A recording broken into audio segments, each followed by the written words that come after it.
মিলনের জন্য যা কিছু দরকার ছিল করা প্রত্যেকটি কাজ করেছে তৎকালীন গণতন্ত্রের নেত্রী দেশনেত্রী বেগম খালেদা জিয়া এবং বিএনপি সরকার। মিলনের পরিবারকে পুনর্বাসন করার জন্য, মিলনের স্মৃতি রক্ষার জন্য যা যা করা দরকার প্রত্যেকটা কাজ করেছে তৎকালীন বিএনপি সরকার। দেশনেত্রী বেগম খালেদা জিয়া যখন প্রধানমন্ত্রী, তখন আজকে যে মিলন অডিটোরিয়াম বলেন, আজকে যে মিলনের গ্রেভিয়ার্ডে যেখানে যতটুকু সৌন্দর্য বর্ধন করেন, আজকে যে সমাধিস্থল যেটা টিএসসির মোড় সেটা বলেন, সেখানে যা কিছু করেছে প্রত্যেকটাই দেশনেত্রী বেগম খালেদা জিয়া।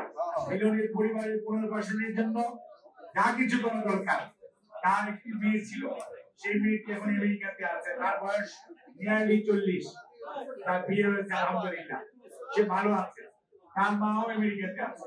কাজে মিলন ভাই আমার বাংলাদেশে আছে।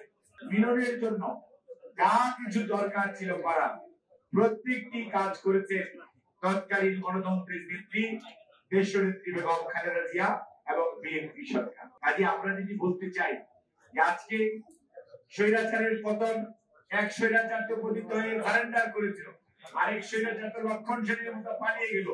এখন স্বৈরাচারের দোসররা যে আছে তার কিন্তু গত 3 মাস যাবত প্রতিদিন একটা করে ইস্যু তারা বানাচ্ছে, মাঠে ছেড়ে দিচ্ছে। গতকালকে চট্টগ্রামের যে ঘৃণ্য ঘটনা ঘটেছে, আমরা তীব্র নিন্দা জানাই। কাজে মনে রাখতে হবে, স্বৈরাচারের পতন হলেই স্বৈরাচারী মনোভাব শেষ হয়ে যায় না।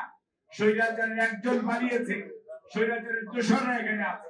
কাজে বর্তমান সরকারকে নিশ্চিত করতে হবে, ডক্টর ইউনূস স্যার সরকার উপদেষ্টা অন্তর্বর্তীকালীন সরকারকে স্বৈরাচারের যত দোসর আছে তাদেরকে অনতিবিলম্বে যদি আইনের আওতায় না আনা হয়, তাহলে দেশে এইরকম বিশৃঙ্খলা বিভিন্ন নামে সাম্প্রদায়িক অসাম্প্রদায়িক বিভিন্ন ইস্যুতে বিভিন্ন ধরনের আন্দোলন সৃষ্টি করার চেষ্টা করা হবে। কারণ তারা দেশের লক্ষ লক্ষ কোটি টাকা পকেট পে করে তারা আজকে টাকার কুমির বলেছে।